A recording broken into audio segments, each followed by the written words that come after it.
आहान रईसजादा, ऐसा वजनदार नाम मानो इंडिया के टॉप बिजनेसमैन फैमिली में से किसी एक का वारिस हो।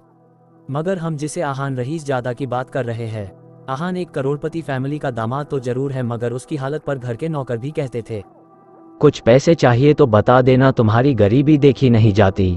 आहान की लाइफ में 3 चीज आम थी। पहली बेइज्जती, दूसरी बहुत बेइज्जती, तीसरी उससे भी ज्यादा बेइज्जती। कभी कभी किसी रईस को अपनी बीवी को महंगे होटल में खाना खिलाते देखता तो वह खुद से कहता, एक दिन अपना टाइम भी आएगा जब मैं महंगे सूट में ऐसे किसी महंगे होटल में अपनी बीवी सन्या को खाना खिलाऊंगा। इतने में आहान के पास एक कॉल आया।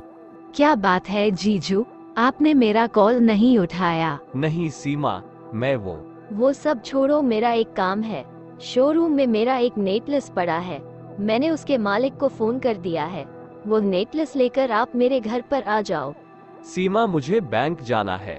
मेरे प्यारे जीजाजी, यह बैंक जाने का तेवर आप किसे दिखा रहे हो? पलना तो आपको हमारे टुकड़ों पर ही है, इसलिए बहाना बनाना छोड़िए और 1 घंटे के अंदर मेरा नेकलेस मुझे लाकर दीजिए। और हाँ, वो दुकानदार आपको 30,000 रुपए देगा, उसमें से 1 पैसा भी गायब नहीं होना चाहिए।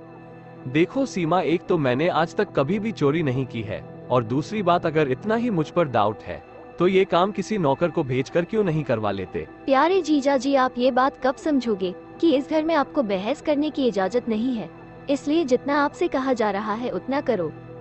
इतना कहकर फोन रख दिया। जैसे आहान कमरे से बाहर आया तो आहान की सासू अपनी सहेलियों के साथ बैठी थी। देखो ना यामिनी, मेरी सैंडल टूट गई, अब मैं घर कैसे जाऊंगी? इसमें टेंशन लेने की क्या बात है, तुम पार्टी एंजॉय करो, मैं किसी नौकर से बोलकर सही करा देती हूँ। अरे नहीं नहीं, मेरी सैंडल बहुत महंगी है, मैं किसी नौकर पर भरोसा नहीं कर सकती। अरे नौकर नहीं, नौकर से थोड़ा ऊपर है, वह तेरा काम अच्छे से करवा देगा। क्यों आहान, इसकी सैंडल सही करा कर ला दोगे ना? यामिनी, यह काम दामाद से करवाना अच्छा थोड़ी लगेगा।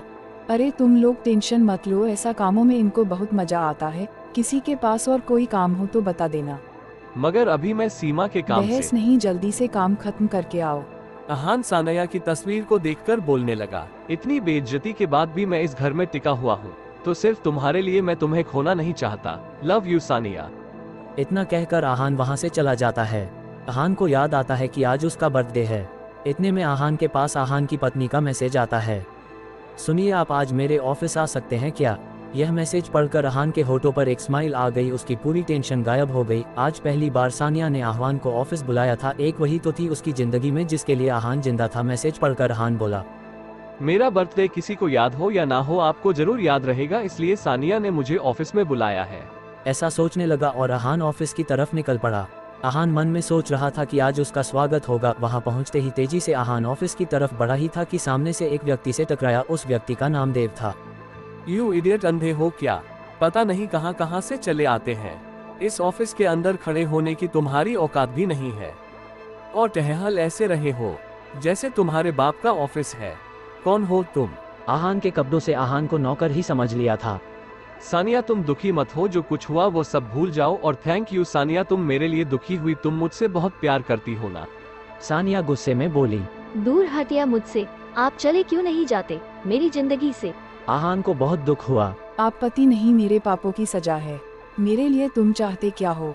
पापा ने मेरी शादी जबरदस्ती की थी और उसे गलती की सजा मुझे अब तक मिल रही है।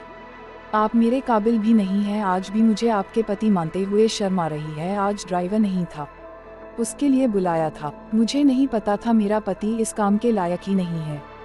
यहाँ आकर मेरी क्लाइंट को नाराज कर दिया। जहाँ भी जाती हूँ आप मुझे बेइज्जती के सिवा कुछ भी नहीं देते। इतना कहकर सानिया वहां से चली जाती है। बाहर गाड़ी में देव इंतजार कर रहा था सानिया का।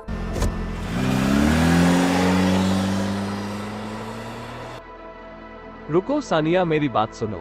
कोई बात नहीं सानिया, आप गलत नहीं हो, मेरे हालात गलत है, मगर मुझे यकीन है कि एक दिन आप मुझे जरूर समझोगी। मैं आपको दुनिया की सारी खुशियां ला कर दूंगा।